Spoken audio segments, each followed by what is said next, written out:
channel YouTube aku. Nah, sekarang aku mau sharing tentang transformation or poverty di vlog ketiga aku. Wow.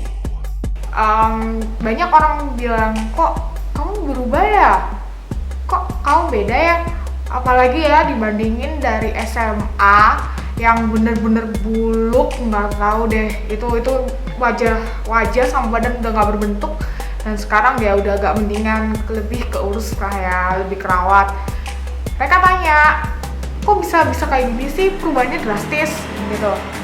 Ya kalau menurut aku sendiri ya, itu tergantung sama pribadi orangnya sendiri. Gimana dia ada motivasi buat berubah, dia bisa menjadi yang lebih baik lagi. Ya udah, pasti kalau yang dulunya ngerasa iya sih aku gendut, aku hitam banget, aku buluk banget, muka aku kucel, dan itu aku yang rasain sendiri gitu loh. Dimana dulu itu aku punya berat badan 56 kilo dan sekarang bisa jadi 45 kilo. Dan dulu aku tuh orangnya suka main panas-panas gitu ya, jadi anak layangan. Dan sekarang bisa jadi lebih putih lagi. Dan itu sampai orang-orang tanya, loh kamu perawatan apa sih?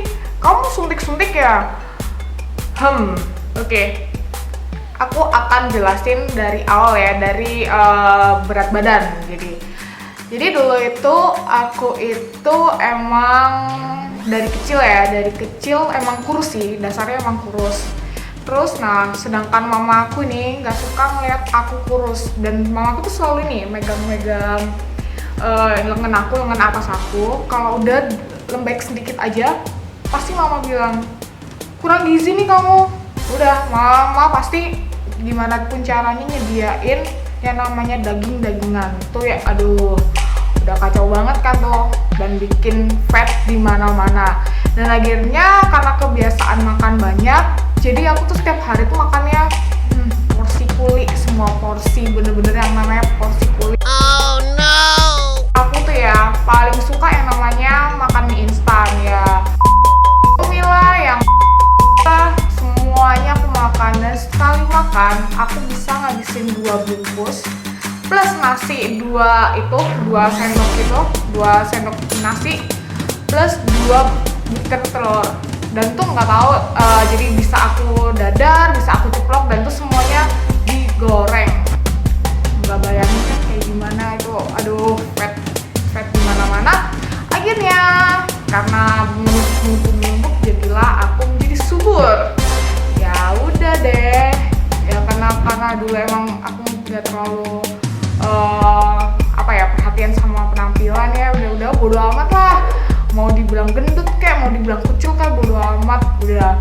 Dan akhirnya di suatu saat jadi aku dulu itu pernah punya pacar waktu SMA ya nih ya, itu sekelas kan.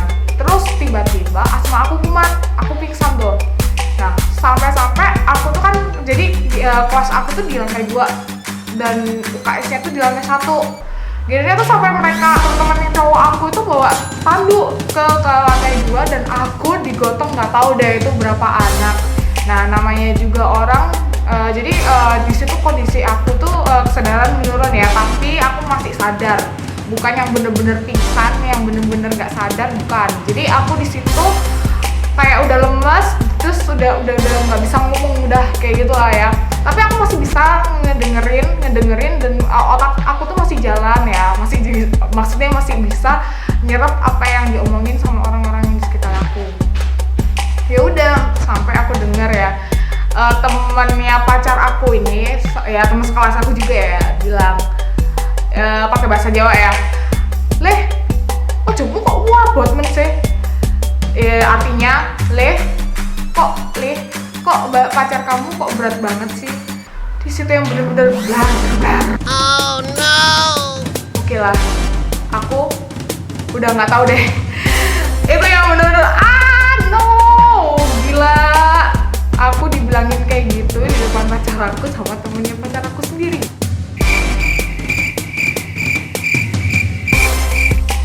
Ya udah deh, jadi sampai gara-gara itu aku tanya ke pacarku setiap hari ya, ke mantanku ya, yang aku berat ya, aku gendut ya namanya juga cowok ya, please ya pasti bilangnya enggak kok, enggak kamu kurus kok, enggak kamu nggak gendut kok, nggak berat. Kenapa? Dia soalnya cari aman, takut dimarah-marahin sama aku.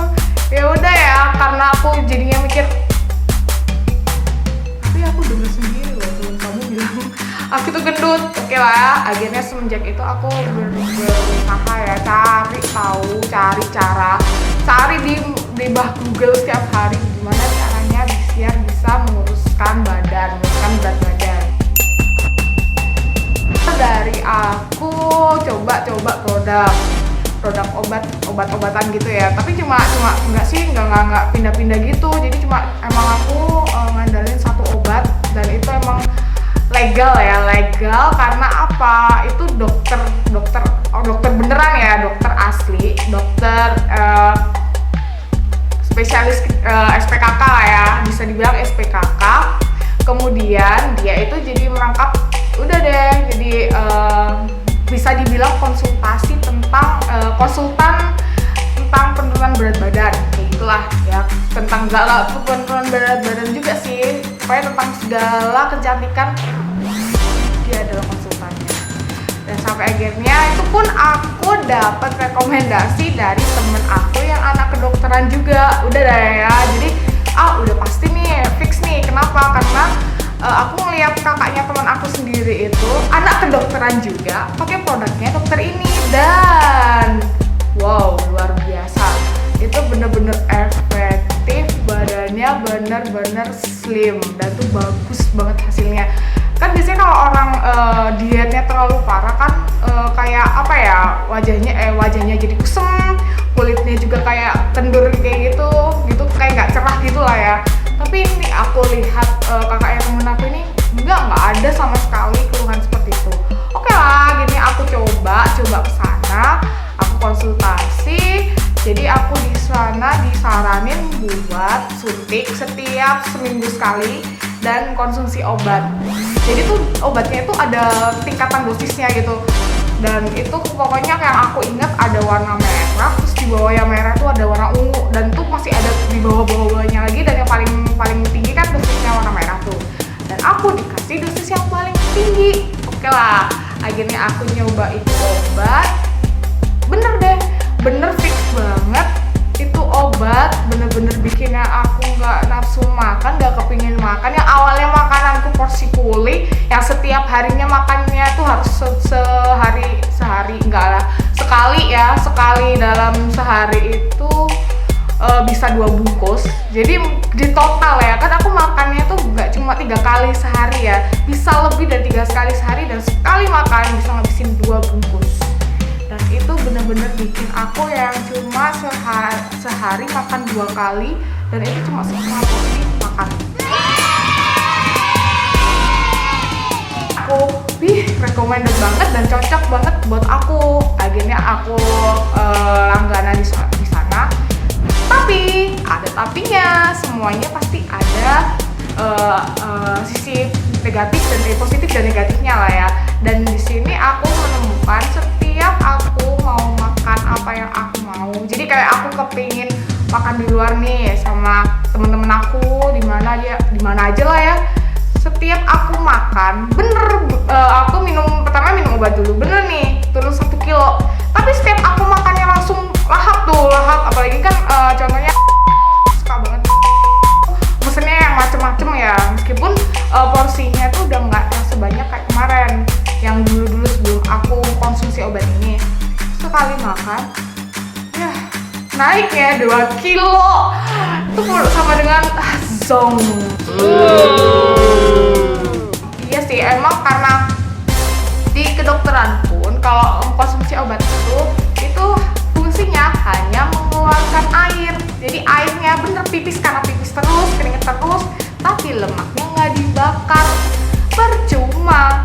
Akhirnya kan aku dari ilmu-ilmu yang aku dapat nih, dari aku belajar segala macam di kampus ya. Terus aku suka tanya-tanya ke dosen aku, ke dokter yang biasanya ngajar jadi kalau ada dokter yang ngajar tentang metabolisme gitu ya, aku selalu tanya, dok ini kayak gimana ya.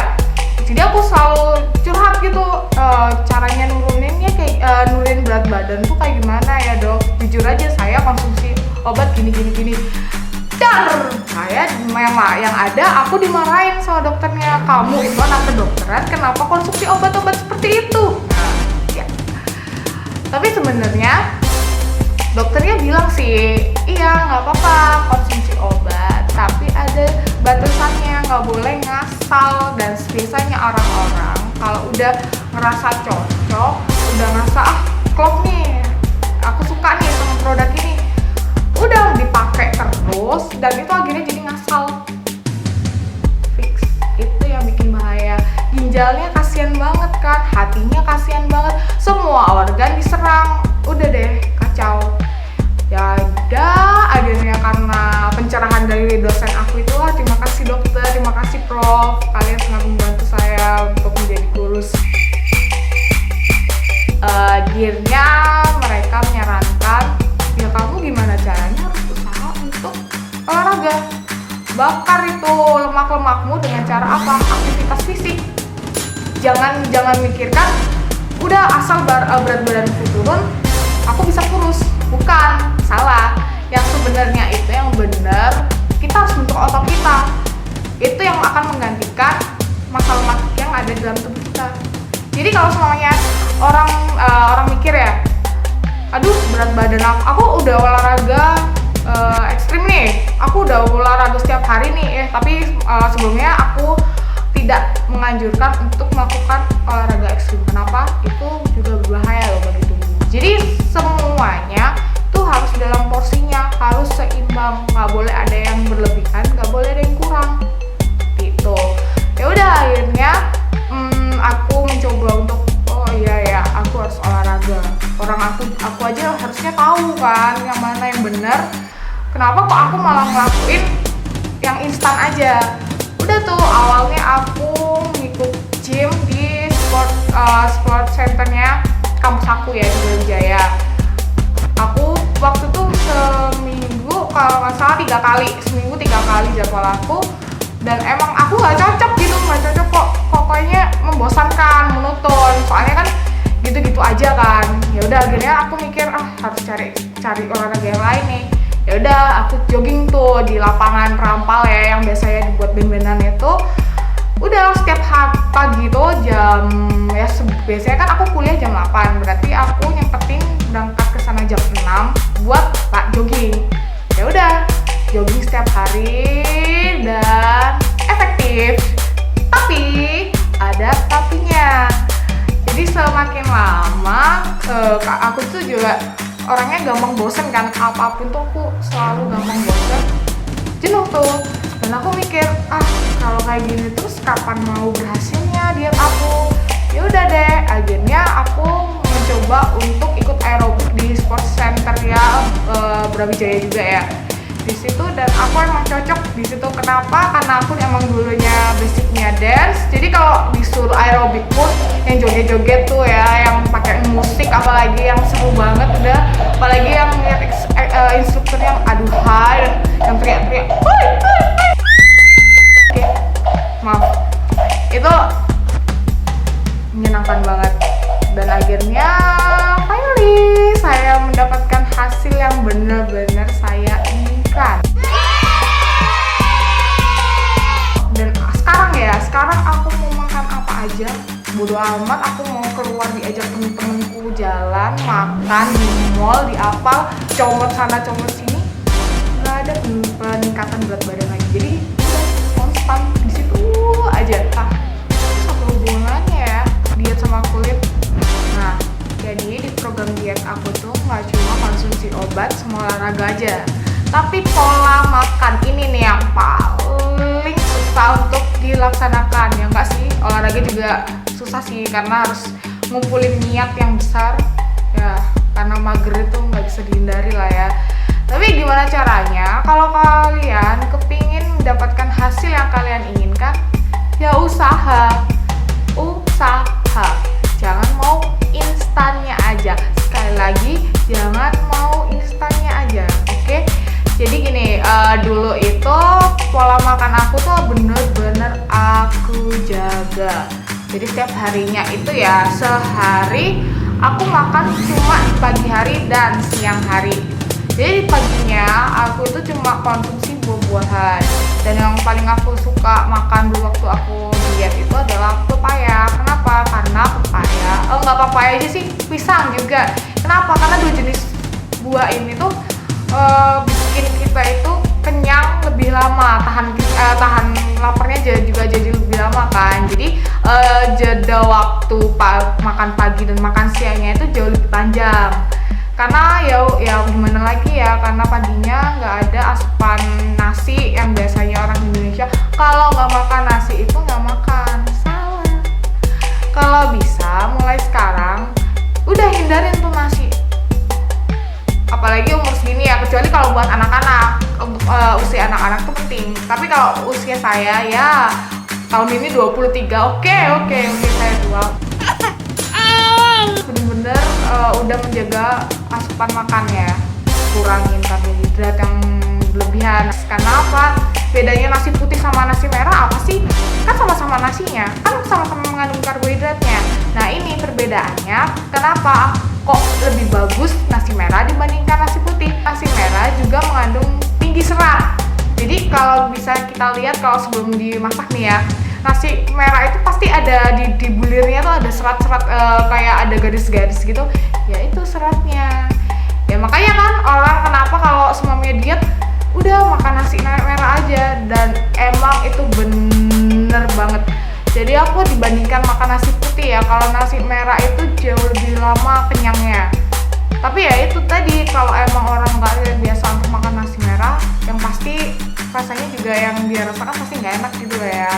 Beda kan, karena udah kebiasaan nasi putih terus akhirnya berubah jadi nasi merah, pasti emang ada perubahan seperti itu. Ya udah, emang harus dibiasakan, harus emang berjuang, enak gak enak harus tetap dimakan. Nah itu tadi menu pagi ya. Nah, jadi aku menu paginya itu buah plus minum susu WP. Oke lah, buat susu diet itu lah ya. Dan juga kalau semuanya aku di sela-sela makan pagi dan siang rasa lapar, ya udah aku makan buah lagi aja. Kemudian aku juga minumnya tuh bener-bener banyak banget.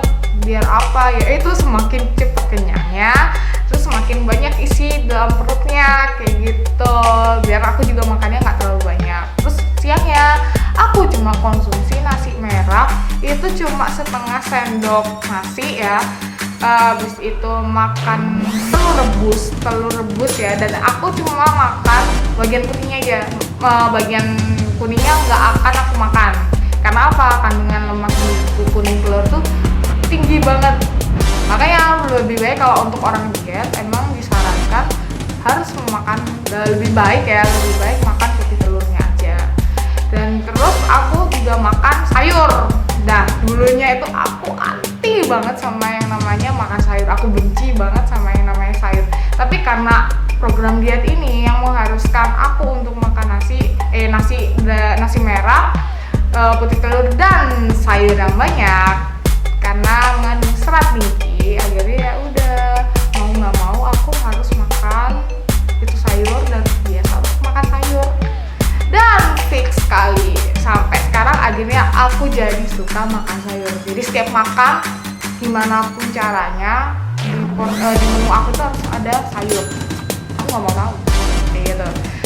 Habis itu udah deh, jadi siangnya makan itu dan malamnya udah nggak makan lagi.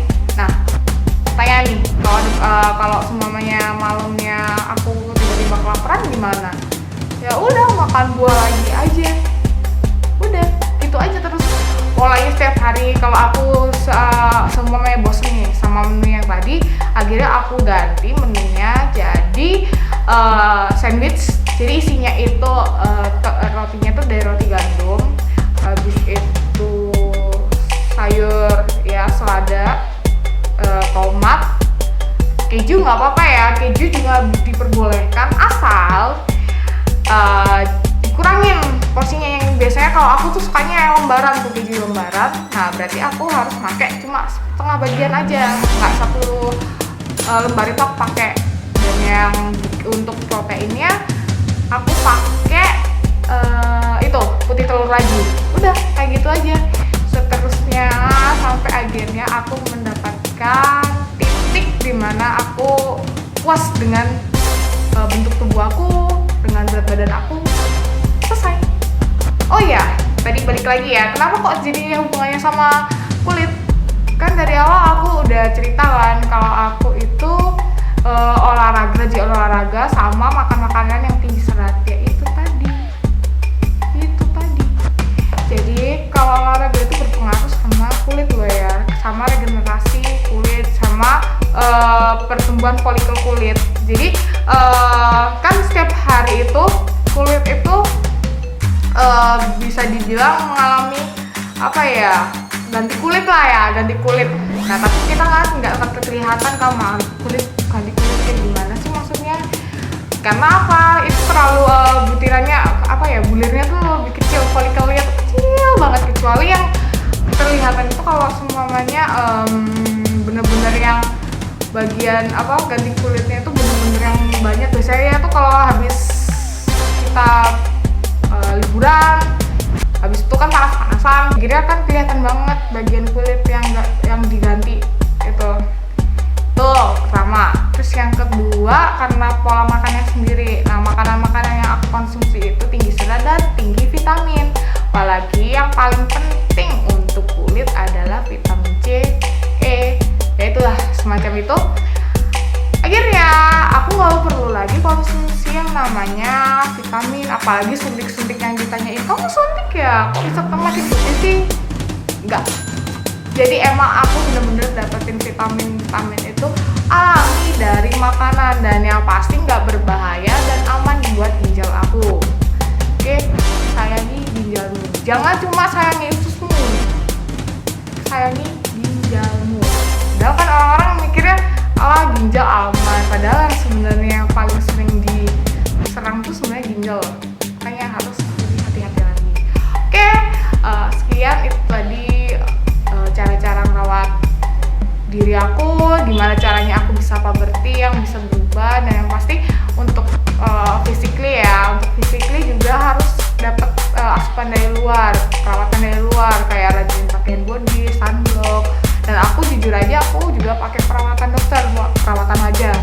Dan itu emang karena umur segini itu emang sudah waktunya untuk perawatan segala macam. Karena apa? Regenerasi kulit sudah tidak sama lagi dengan waktu kita masih kecil. Itu regenerasinya cepat, sedangkan semakin tua lambat laun regenerasi itu waktunya regenerasi itu akan menurun, kurvanya akan turun. Jadi gimana, ya udah, berarti kita harus perlu bantuan dari produk luar, produk kimia. Ya tahu sendiri sih, emang sebenarnya nggak baik ya yang namanya produk kimia itu emang nggak baik kan. Tapi ada tapinya ini, semuanya itu baik asal tetap pada dosis, pada standar yang disesuaikan, apa yang dosis yang sesuai sama yang kita butuhkan.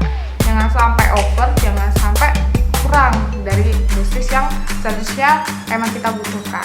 Oke, thank you. Terima kasih udah mau dengerin omelan aku ya dari tadi, dari awal video sampai akhir. Ya, semoga penjelasan aku barusan ya bisa bermanfaat, dan juga untuk cewek-cewek yang merasa minder dengan bentuk tubuhnya, jangan minder. Karena apa? Kalau kalian ingin berusaha, pasti kalian akan mendapatkan hasil yang benar-benar kalian inginkan. Oke? Thank you for watching my video, dan jangan lupa untuk like and subscribe ya. And see you di vlog